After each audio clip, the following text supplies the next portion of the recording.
Hi, my name is Andrea Furlong. I work here at Tidewater Orthopaedics. You can call me Annie for short. That's my nickname. I am joined today by Will, our marketing director. Hey.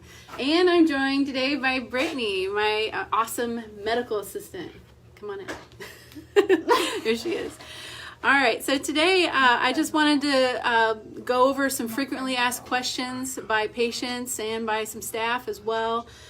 So I'm going to be reading out the question and then going over some answers. And if you guys have any questions at all, you just comment and we will try to get to them as soon as possible. All right, so number one, the first question is, can a neck problem cause headaches? Yes. Sometimes the muscles in the neck, which hook onto the back of the skull, can get so tight and so pressured that you can actually feel constant pressure in the back of your head, and which can then cause the muscle that covers your scalp to also get tight, and it can cause headaches even in the temporal region or even into the front of the forehead sometimes. So yes, neck problems can cause headaches. I have another frequently asked question I get almost every day. What is sciatica? Sciatica literally means that the sciatic nerve is inflamed. The most common reason why a sciatic nerve can get inflamed is one, because it gets pinched by a disc in the spine, because all the nerves in your lumbar spine come together and form into what's called the sciatic nerve. Hold on a second. I'm trying to fix this. Will's fixing something for me. All right, I think that should fix it. Sorry about that. Can you start over? Oh no, just not all the way. Just go from where you were. Okay. About sciatica. Okay, so the sciatic nerve, let's go over that. So sciatic nerve is a grouping of all the nerves in the lumbar spine. They all come down together in the buttock and form into the one sciatic nerve. There's two different ways you can have sciatica.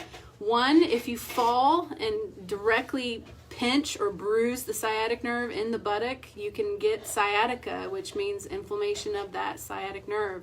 Or two, you can have a pinched nerve in your spine from like a disc herniation or a bone spur, arthritis, and that can then cause pain, numbness, tingling to move down your leg towards the feet, and that is referred to as sciatica.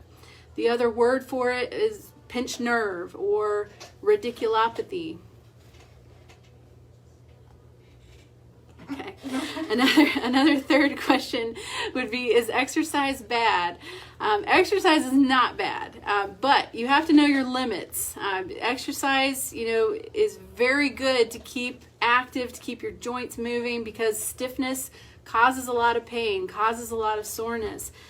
Exercising kind of loosens up your muscles, actually, so it does help prevent soreness in the long run, and it also helps prevent mechanical injury, because if you're not moving your joints properly, then that's going to lead to other postural problems and problems while you're sleeping or sitting or standing.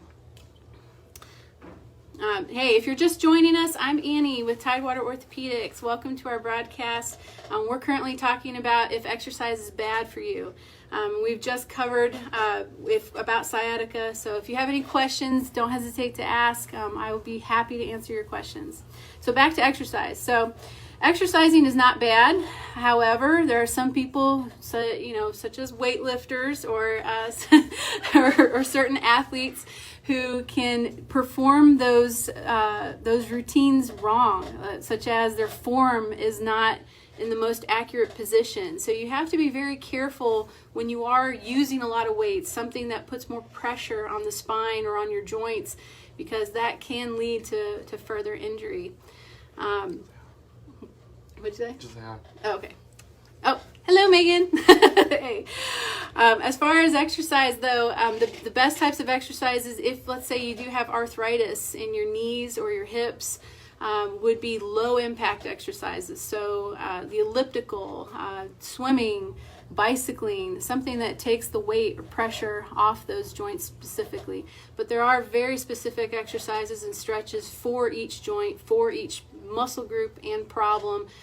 So if you ever have any questions, you can always ask a physical therapist, you can always ask orthopedics, or even your primary care. They can always get to some great resources. A good resource online is the American Academy of Orthopedic Surgeons, AAOS. It has a lot of patient education exercises and stretches on there for each problem. All right, another question. So what is a cortisone shot? So cortisone is a misnomer. So cortisone is a type of steroid. Steroid is an anti-inflammatory, kind of similar to ibuprofen, but it's a completely different medicine. It's actually faster, stronger acting than the ibuprofen class. Cortisone is a type of steroid. It used to be used as an injection, but it's an old type of steroid that we no longer use.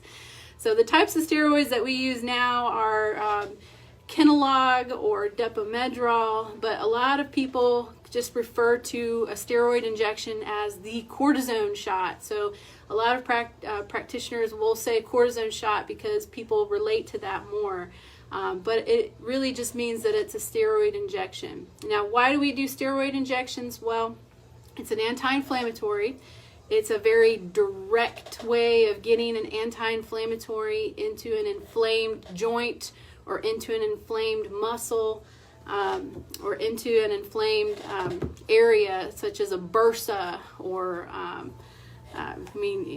cyst even. So anti-inflammatories are very helpful in reducing redness, reducing swelling, reducing pain, and that's the reason why we perform those. Now, steroid injections, we don't like to give those very often because they can be harmful in high quantities, high doses, or if you have them very often, they can be harmful for your blood sugar levels. If you're diabetic, they can also be harmful to your tendons or ligaments sometimes because those crystals can be deposited into them. But I don't want to get too nerdy, but that's the steroid injections. So, all right, question number 5.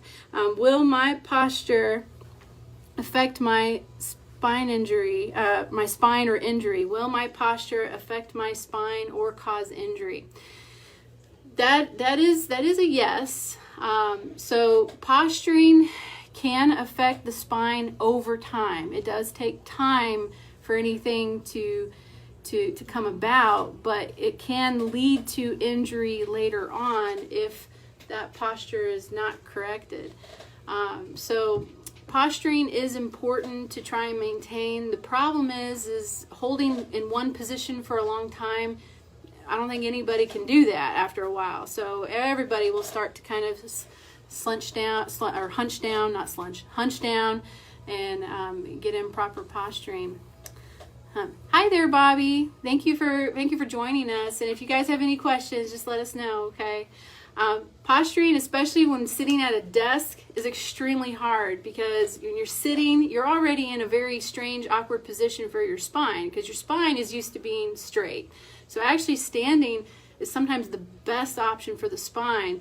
However, if you have a knee problem or ankle problem, that can be hard after a while. So sit to standing desks are a lot of times, encouraged. But sitting for a while, that just puts a lot of pressure on the lower back and the upper back and the neck. If you're looking at a computer, you'll start to do this, where you kind of hunch your neck forward, and that puts more pressure on the back of the neck. And we talked about headaches before, so you can get headaches very easily because of posture.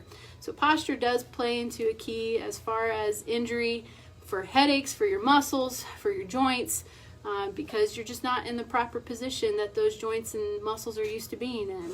And it's not very conducive for their overall flow and movement. All right, next question. Why does my hand fall asleep? So that's a very generalized question. There's a bunch of different reasons why that can happen. So one, it could be the way you're sleeping. So if you're sleeping on your hand, sometimes that cuts off the circulation. So yes, that can cause your hand to fall asleep. The other reason is if you have carpal tunnel syndrome. So if you have a pinched nerve in the wrist, and you do sleep on your hands or have your hands in a flexed position a lot, that can put a lot of pressure on the carpal tunnel, and over time that nerve can get inflamed, And as the nerve continues to get inflamed, your hands can fall asleep even when you're not laying on them, or they can fall asleep just when you're sitting. That can be a big problem, and that's something that can affect, your strength. It can affect your overall sleep too. So I got a question from somebody, from Bobby. Can injections do more harm over time than not getting them? So steroid injections, we do not like to do them very often because of the fact that they do affect the blood sugars, and they will affect the tendons and the ligaments in that particular joint, because those little steroid crystals can get deposited onto them. So yes, they can be harmful if you have them in high quantities or very often. But we don't usually we never usually give a steroid injection that often in that particular place because of that reason. Not getting them, well, you're kind of dealing with a balancing act. So if you have a really hot, painful, swollen joint that is just unbearable, anti-inflammatories such as ibuprofen, Tylenol, ice, heat, physical therapy, ACE wrap, none of that's helping, then you might want to think about a steroid injection. For me, I'm always a more conservative person, so if the conservative treatments are not helping you, then I would think about the steroid injection, because they are very helpful, and you usually don't have to do them very often for the right type of problem. So if that answers your question, I hope so. But yeah, for steroid injections, I would not get them very often at all. All right, so You don't have to keep going if you want to close out or okay, so the next question is, what are the symptoms of a herniated disc? Herniated disc can present a lot of different ways. So most commonly, the classic finding is if it's in the neck, a herniated disc in the neck, you will get pain, numbness, tingling, and or weakness affecting your arms or your hand. If it's in the lower back, it can cause pain, numbness, tingling, and or weakness in your legs or your feet. If it's in your mid-back, your thoracic spine, you'll actually get pain that comes around into the trunk, into the chest, or into the abdomen. So it can present a lot of different ways. Symptoms can also include back pain and or neck pain. And sometimes people will have like a terrible type of nerve pain, like a burning or electrical shock sensation. All right, next question. What are the treatments for the herniated disc? So, like I said, we like to treat conservatively. So most, the first line treatment I would do would be anti-inflammatories, ibuprofen, Tylenol, or we can get you prescription strength anti-inflammatories. Physical therapy. Physical therapy is very important. What physical therapy they will try to do is to take pressure off the discs here. So they will try traction, where they stretch the spine. They will try different stretches and exercises that will offload those muscles from causing more pressure onto the discs. There's a lot of other treatments, such as the injections as well. There is surgery for herniated disc, but that's always a last resort. Or if it's causing spinal cord compression, that's the only time we would think about surgery. So. Thank you, everybody, for Okay. All right. Well, thank you so much for listening in on today. If you guys have any further questions, just to let us know. I'm Annie or Andrea Furlong at Tidewater Orthopaedics. I hope you have a blessed day.